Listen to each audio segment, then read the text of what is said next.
क्या हुआ आंटी? लगता है आपकी तबीयत ठीक नहीं है। मेरी बेटी स्नेहा ने दौड़कर हमारे पड़ोस वाले घर की मिसेज चौधरी को गिरने से बचाने के लिए पकड़ते हुए कहा। वे अस्वस्थ सी लग रही थी और शायद सिर चकराने के कारण वे असंतुलित होकर गिरने वाली थी। मिसेज चौधरी कुछ बोलती इससे पहले ही बेटी ने कहा, आंटी, आपको तो तेज बुखार है। चौधरी अंकल कहाँ हैं? चलिए हम आपको अस्पताल ले जाकर डॉक्टर को दिखाते हैं। उद्धरण चिन्ह। मिसेज चौधरी कुछ बोल ना सकी। उन्होंने अपने घर की ओर इशारा किया। इतने में ही चौधरी जी स्नेहा की आवाज सुनते ही अपने घर से तेजी से दौड़ते हुए आए। उन्होंने घबराई हुई मुद्रा में पूछा, क्या हुआ? मैं तो तुम्हें इस चबूतरे पर बैठाकर गाड़ी निकालने गया था। स्नेहा बोली, अंकल, आंटी को काफी तेज बुखार है, इसी वजह से शायद इन्हें चक्कर आ गया और यह गिरने ही वाली थी कि मैंने इन्हें पकड़ लिया। इन्हें तुरंत डॉक्टर को दिखाना चाहिए। मैं पापा को बुलाती हूँ। हम अभी डॉक्टर के पास चलते हैं। स्नेहा ने आवाज देकर मुझे बुलाया। बाहर आने पर मैं सारी स्थिति की जानकारी हुई। मैंने स्नेहा से हमारे अपने घर से पानी की बोतल, गिलास, ग्लूकोज लाकर मिसेज चौधरी को पिलाने को कहा। मैंने चौधरी जी से कहा, जब तक पानी लेकर आती है और मैं गाड़ी निकालता हूँ तब तक आप भाभी जी का ध्यान रखिए। मैंने गाड़ी निकाली। चौधरी जी और स्नेहा मिसेज चौधरी को बीच में बैठाकर सहारा देते हुए पीछे वाली सीट पर बैठे। हम चारों गाड़ी से अस्पताल के आपातकालीन विभाग में पहुंचे। डॉक्टर ने मिसेज चौधरी का चेकअप किया और उन्हें स्वास्थ्य संबंधी कब और क्या समस्या है इसकी जानकारी दी। इसके पश्चात उनके उपचार में उनको कुछ इंजेक्शन देकर इंट्रावेनस ग्लूकोज देने के लिए बोतल चढ़ाने की प्रक्रिया शुरू कर दी गई। डॉक्टर के अनुसार मिसेज चौधरी को डिहाइड्रेशन हो गया था, इसलिए रिहाइड्रेट करने के लिए चिकित्सीय देखरेख में उन्हें अस्पताल में रोकना अनिवार्य था। डॉक्टर के अनुसार उन्हें पहले ही आ जाना चाहिए था, कभी कभी देरी होना घातक हो जाता है। डॉक्टर ने उन्हें आपातकालीन विभाग से वार्ड में भेजने के साथ ही आवश्यक दवाएं लेकर आने को कहा। मैंने चौधरी जी और स्नेहा को उनके साथ वार्ड में चलने को कहा और स्वयं दवाएं लेने के लिए मेडिकल स्टोर चला गया। डॉक्टर के द्वारा लिखी गई सभी दवाएं मैं मेडिकल स्टोर से लेकर आ गया।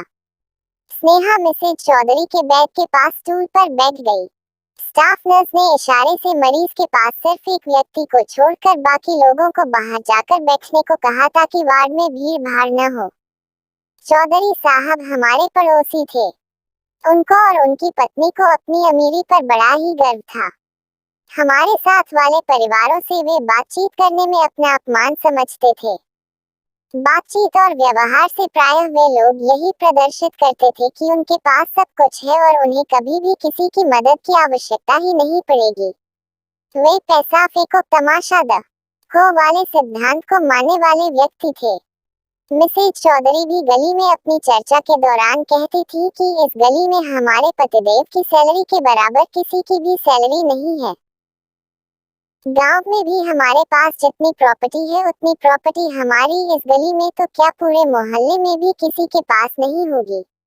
उनके अनुसार उनके स्टैंडर्ड के हिसाब से यह गली है ही नहीं है। वे बताते हम तो बड़ी वाली गाड़ी लेने को है, लेकिन यहाँ गलियाँ इतनी पतली है कि गाड़ी इन गलियों में कैसे निकलेगी, इसलिए वे ही नहीं रहे हैं। वे तो जब बोलना शुरू करती तो ऐसा लगता था कि उन्हें केवल बोलना ही है।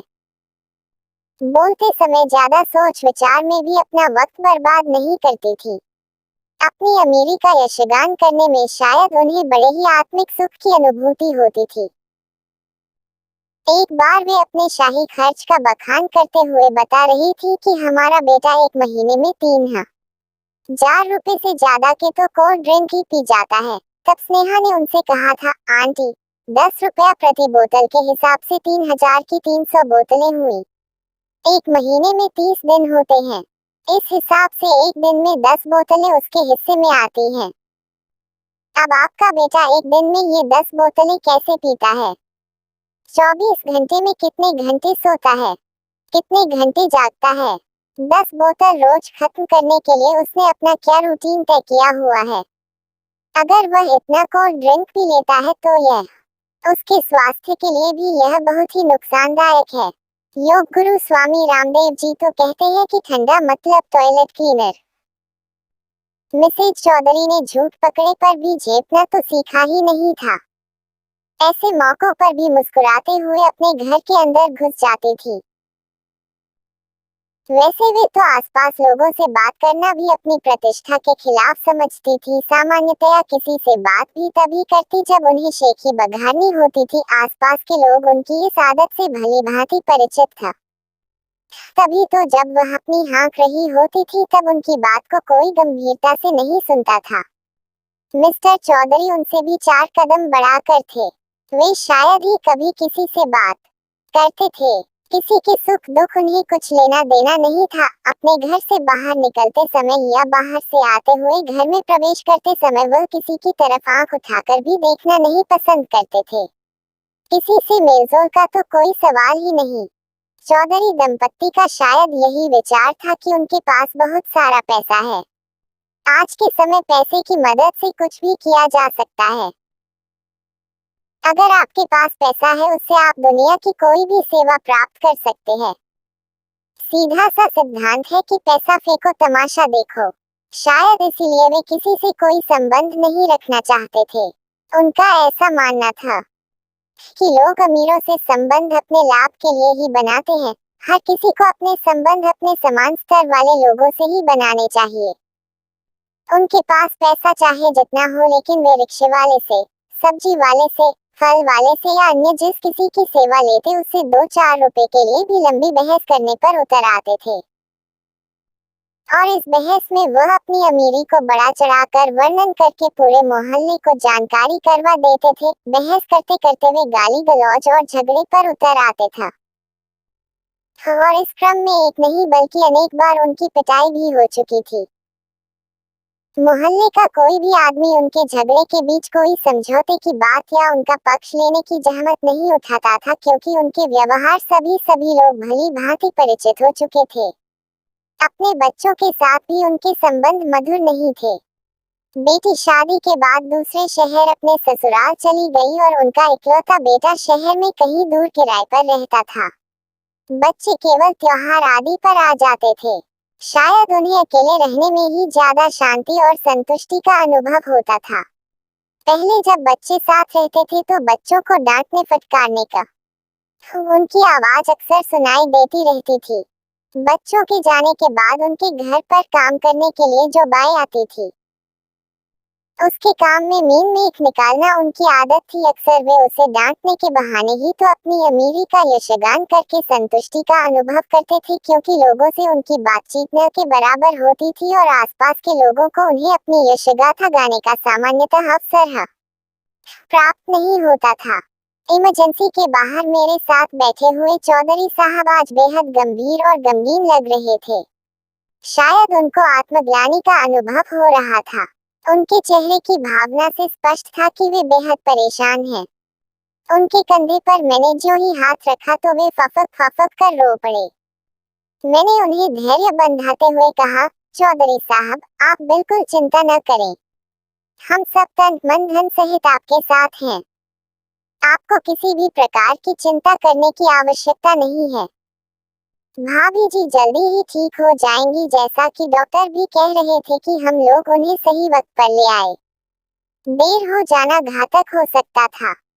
इतना सुनते ही तो वह फूट कर रोते हुए कहने लगे, हम दोनों का व्यवहार आप लोगों के साथ मधुर नहीं रहा, लेकिन फिर भी आपने हमारी उन गलतियों की तरफ ध्यान न देकर हमारी मदद की है। इस समय आप लोग देवताओं की तरह हमारे रूखे व्यवहार को ध्यान में दिए बिना हमारी सहायता में लग गए। हम आपके आजीवन शुक्रगुजार रहेंगे। मैंने सांत्वना देते हुए उनसे कहा, आप नाहक अपराध बोध लिए बैठे हैं। हम लोग तो ऐसा कभी नहीं सोचते। आजकल सभी का समय बहुत ही कीमती है। हर आदमी अपने काम में व्यस्त है। आखिर हम एक दूसरे के पड़ोसी हैं। हमारा आपका सबसे निकट का संबंध है।